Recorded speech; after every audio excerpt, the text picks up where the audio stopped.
So what I've noticed is that ever since the riot that took place on January 6th at the Capitol building, the political, the people that are in politics, the political figureheads have been getting a lot of death threats.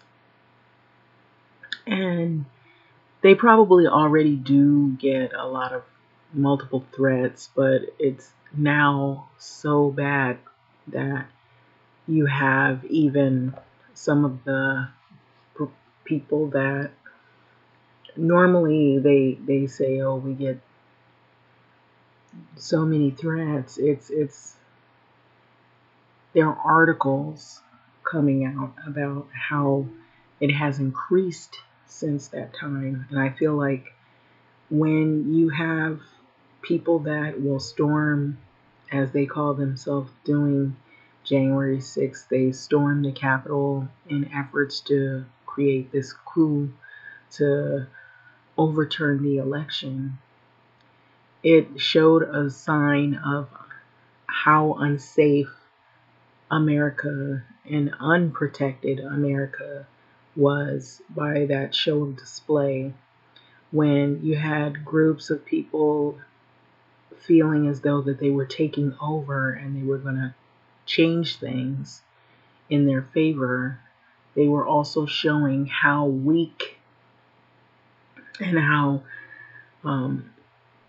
unprotected and unprepared some of the most influential and powerful figureheads in politics are in their own area where they make decisions in the Capitol building, and how unsecure it is. And so Pelosi heads to Taiwan this week despite warnings from, I believe it's XI and Biden. So she's got warnings. Now, I saw this earlier where they were threatening, and we'll find out who, to shoot down a plane that Pelosi is in. And this is really scary because I feel like all this is brought on from that incident that happened at the Capitol building, and it makes other people look at it and say, if those people that live there can get into that building that easy, then what's stopping us from doing things? And these are people on the outside that we've always, focused terrorism around, when there's a lot going on in our own U.S. with the people here not getting along and a lot of divisions. So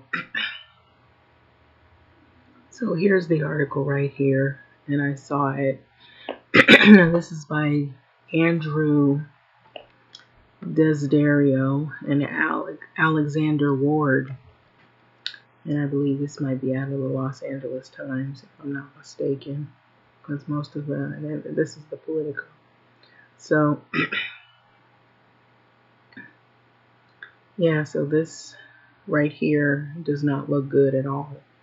And so it is very scary times that we're living in, even more so that the pandemic is not really over.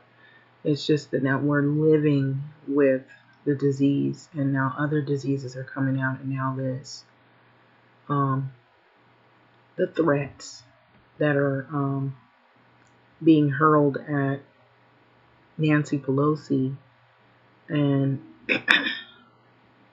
Speaker Nancy Pelosi she's scheduled to travel to Taiwan this week, according to a congressional official and a Taiwanese official familiar with the itinerary. So the trip would make her the highest ranking U.S. official to visit the self-governing island.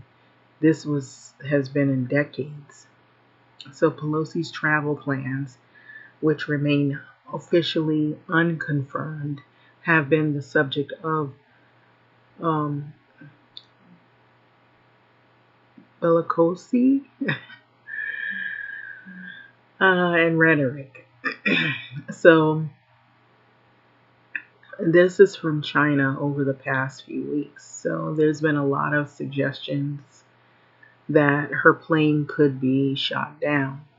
And so this is scary, very scary. And so U.S. officials have concluded in recent days that China's belligerent threats, this is where it's coming from, against the speaker are simply an intimidation tactic, the congressional officials said. So, according to some of the people, they're saying that they should take these threats serious. They're not just pulling their leg. So, a senior U.S. defense official told reporters on Friday that there have been no significant redeployments of American military assets in the region in response to Chinese rhetoric surrounding the speaker's trip, but several warships are already in the South China and East China Seas. So think about that.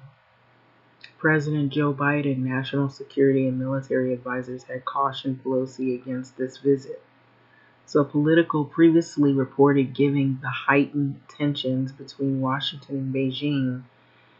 In a phone call last week, Chinese President Xi Jinping warned Biden that when it comes to Taiwan, those who play with fire, it will eventually get burned.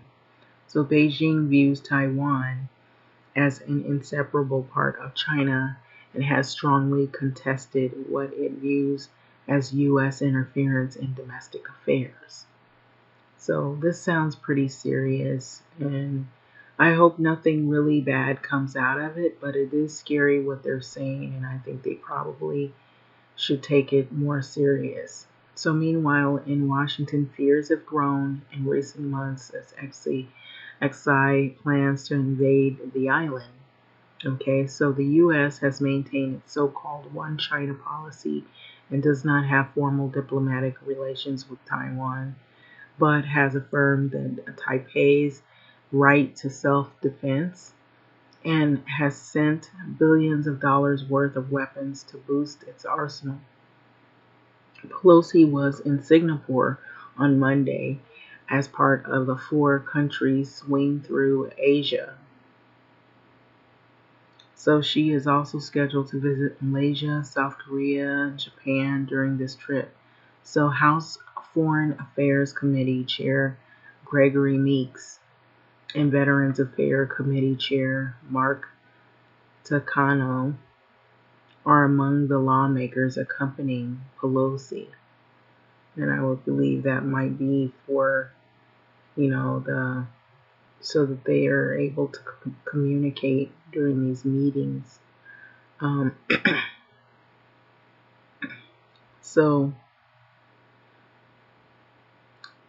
so far, what I'm seeing, it doesn't look good.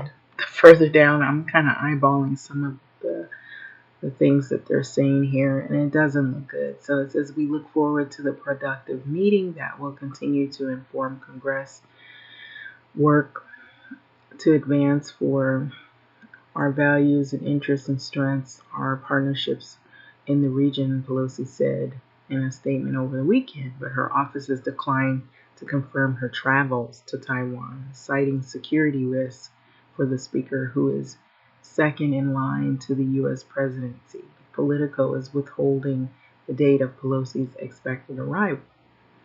So over the past few weeks, the clash between Pelosi and the Biden administration over the travel plans has spilled into the public view. So Biden himself has said that the military thinks that it's not a good idea right now for Pelosi to travel to this island. So I would hope that she follows that and doesn't take it upon herself to say, well, I'm going to go anyway, because it looks like this is not a good idea. Although Pelosi has declined to address her travel plans, she told the reporters on Friday that Congress should play a greater role in advancing Biden's security goals in the Indo-Pacific, noting that we have global responsibilities. So Pelosi has been among the most consistent China hawks over the last 3 decades, even taking on her own party when it comes to the threat Beijing poses to the U.S. security and economic interests. So she has championed human rights concerns in China, including the genocide of Uyghur Muslims and the crackdown of pro-democracy protesters in Tiananmen Square in 1989. So American Taiwanese figures have grown bolder about showing. So it sounds like there's some things going on in these countries that maybe weren't aware of. So it says that I'm kind of looking at it myself. So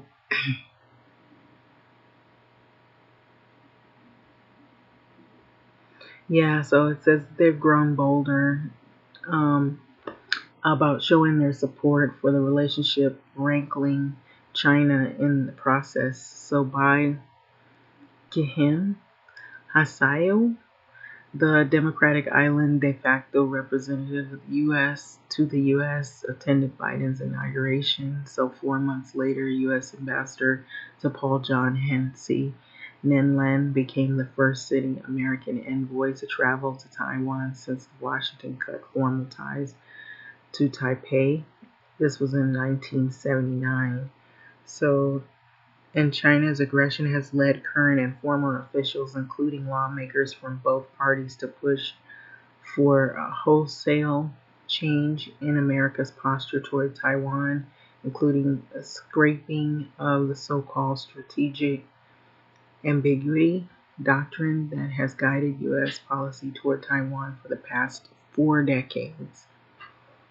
And so Biden himself has on 3 occasions said the U.S. would come to Taiwan's defense in case of an invasion attempt by China, seemingly clarifying the ambiguity. But he and his officials continue to insist there has been no change in America's Taiwan policy. So on Monday, China Maritime Safety Administration announced a new set of military exercises in the South China Sea, August 2nd to the 6th, building on a series of live fire artillery exercises announced last week. So Monday also marks the People's Liberation Army 95th birthday at a time when exercises normally ramp up to mark the occasion. So Japan-based USS Ronald Reagan aircraft carrier has been patrolling the South China Sea for the past week, and late last month, the destroyer USS Benfold transited the Taiwan Strait 3 times within a week. So a move Beijing blasted as a provocation as it considers the narrow waterway between mainland China and Taiwan part of its internal waters. So Paul McLeary contributed to this report. And so I feel like the reason why this might be happening is it just shows how vulnerable we are in these events. And I think maybe Nancy Pelosi, should listen to what they're telling her. The reason why I looked at this, I saw an article where it was even worse. This was bad, but I saw where even the people that are here in America, that the political figureheads, they've gotten multiple death threats in the recent weeks.